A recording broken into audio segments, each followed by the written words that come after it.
play area, and still is. I started the school here, and I finished school here, 12 years. Gist of it. I didn't get to start Texas A&M early. didn't My appeal birthday's to me. October the 20th, and so we had to wait. I'm nearly 7 years old to get started. But it was enjoyable.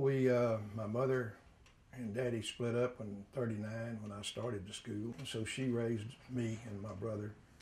My sister, being 9 years older than me, she was pretty much grown by the time we started, you know, and so she got married when she was 16. So it's just my mother and me and my brother. And we had a little ice house, and back in those days people used ice, and it wasn't a beer joint, it was an ice house. We actually sold ice. And we'd get up in the mornings and take care of the people out there, me and my brother, and did that all through my school days. We lived within 2 blocks of the school, so we just walked to school. They did have 2 school buses, by the way, back then. And one of them was called the big bus, and one was called the little bus. And the big bus, I think, picked up people on this side of the 35. When I say this side, I'm talking about the west side of 35. And the little bus went toward the Friendswood area on that side. And I believe that was the sequence. I didn't ride the bus, so, but I may have that backwards, but I think it's right. But anyway, we really enjoyed it. I always enjoyed school. I never did skip school or even want to skip school. I liked school. So I worked for Stanley Oil and Gas for 6 months. Was a good mother and knew how to make us want to go to school. You know. In fact, she had come here to teach school in 1919, I believe it was, and she did teach school here, and met my daddy here. But to answer your question about going to school over there, I enjoyed it. We didn't have air conditioning or anything like that, and you could go to school barefooted, and if you know the right time of year, of course. And of course, a lot of kids didn't have any shoes anyway, so they went barefooted, you know. But I really enjoyed it, and I have fond memories of going to school. Pearland was a very small community at that time. It really wasn't even a town, not an incorporated town. It didn't become incorporated until 1960.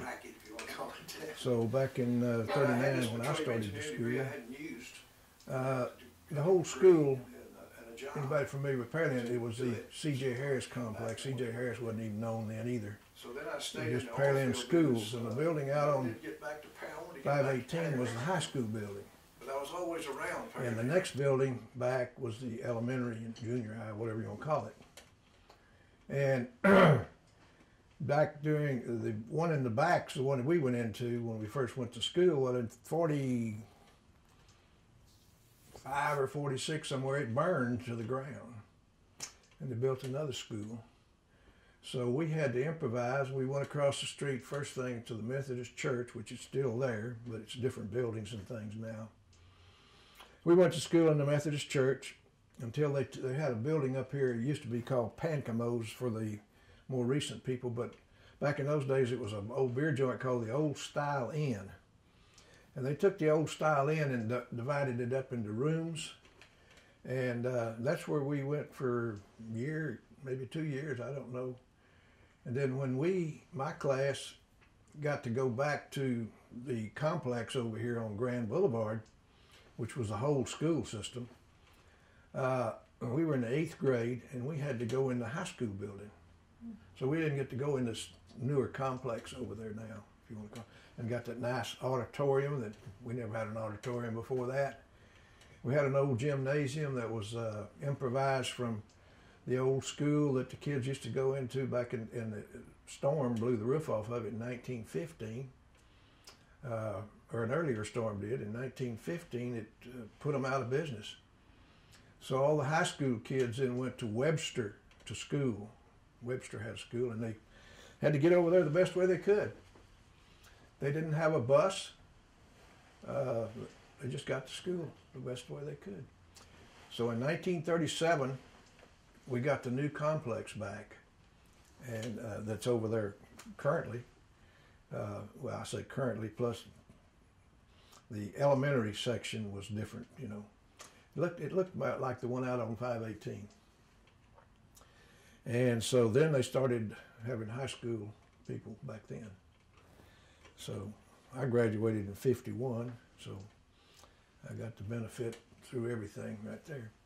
And we graduated in that auditorium that's over there currently. That now the Alvin Community College got possession of it through the school selling it. I don't know why they sold it, but they said they needed to. So it's still our school as far as I'm concerned. And it is recognized by the state. We'd have a marker over there now, you know, that I don't know whether you knew that, but it's sitting right out there in the front on Grand Boulevard. Yeah. So that's about it. I played in all the sports over there. You had to if you're going to have a sports team. Anybody that was semi-athletic played, you know. And there was very few people that didn't play, you know. So we enjoyed that. We just go from football to basketball to baseball. And we even had a track team my last 2 years. Prior to that, we didn't even have a track team. Didn't have a track anyway. But I enjoyed it. I don't think I would even enjoy going to these big schools like we've got now. June of 1956 was a big month for me. I graduated from college in June the 3rd. I went to work June the 5th. I got my first paycheck June the 25th. I got married June the 29th. Didn't have any money except that check. And we got married right over here at the Methodist Church after work. She was working for Gulf Oil in downtown Houston, and I was working for, Standard Oil and Gas at the time. And we came over here on a Friday, got married Friday evening after work, and I was managed to get off Monday. I asked for Monday even though I just started to work, and they let me have it off. So we went to Austin for our honeymoon and came back and went back to work Tuesday. That was it. And it wasn't any fancy wedding either. We moved into Regency Park over on Randall Street in Regency. It was one of the newer subdivisions at that time. So my daughter, who was really little bitty at that time, she was about 5 years old, I guess. She always wanted a horse. Well, we couldn't have a horse over there. And I had put in, even though I was working for a company, I put in a washateria out here west of Pearland, out here where the Lucky One is, you know, where it is not very far. And I was always kind of an entrepreneurial type person. I didn't like working for corporations. I didn't really love being a petroleum engineer, but I could do it. It was a living. But it wasn't near as fabulous as everybody thinks. Just because you're an engineer, you get treated just like everybody else. But anyway, you do have the potential to make better money, I guess. So I had this washateria, and my in-laws, my wife's folks, were not doing anything at the time, and they weren't professional. I don't think either one of them graduated from high school. They may have.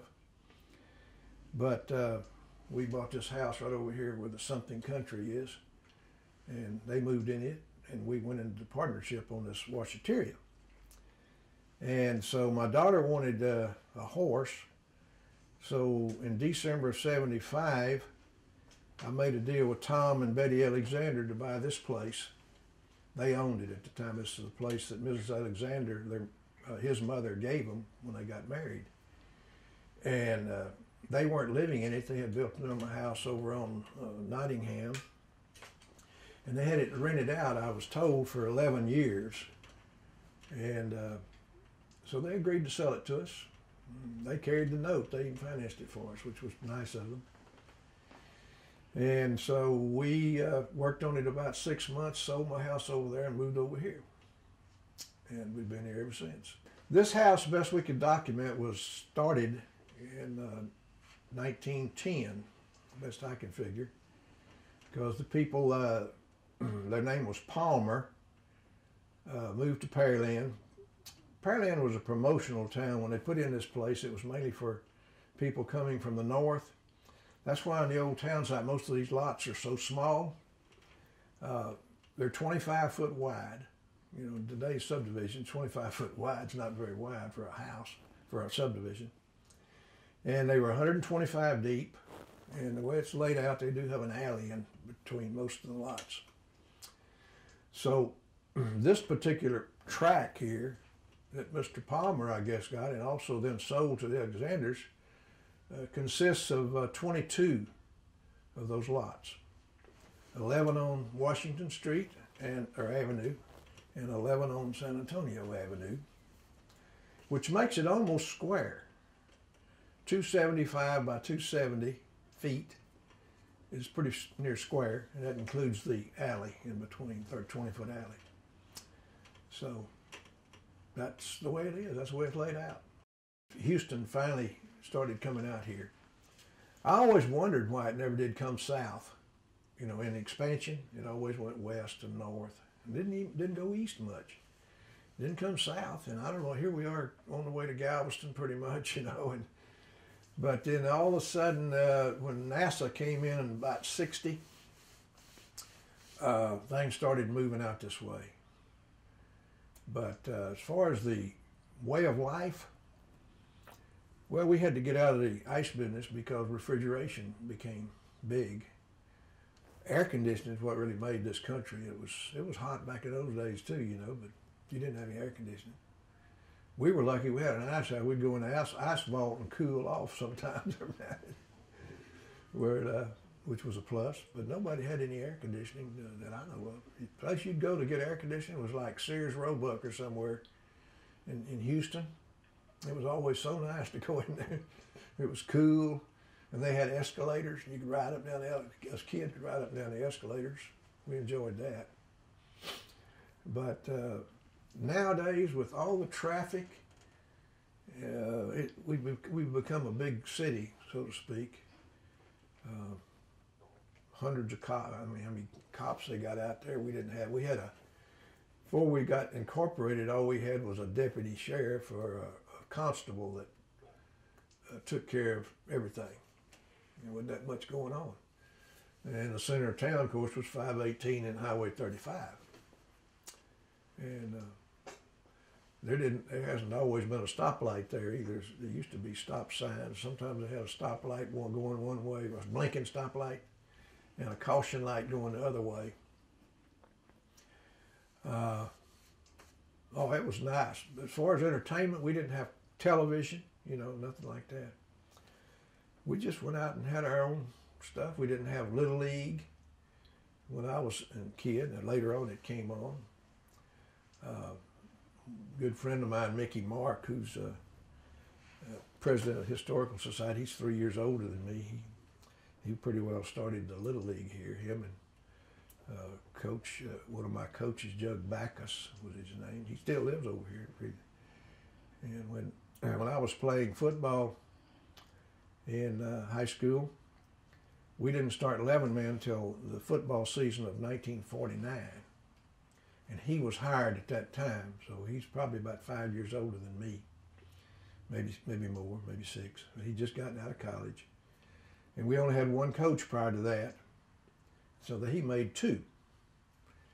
And then my senior year, we went into 11-man. We had 6-man football team prior to that. In fact, there's the last 6-man football team in Pearland right up there on the wall, and I'm in it. I was a sophomore. We had the 2 coaches, which made it nice. But I mean, everybody played, you know, pretty much. Everybody was a semi-athlete and went out for sports. My uncle, Clinton Cunningham, put in a subdivision over here called Mimosa Acres. And of course, if you put in a subdivision, you have the right to name the streets. So he named it after him, which I'm part of the family. But like there's Francis and Halbert and Cunningham and Lynn. Y'all probably familiar with those streets. That was part of the Mimosa Acres subdivision.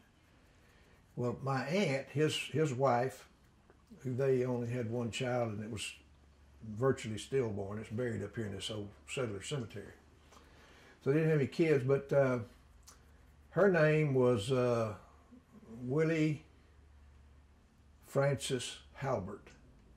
So there's where the Francis came from, and the Halbert. And then the Cunningham, of course, from my uncle, and our family, but it wasn't named after for me.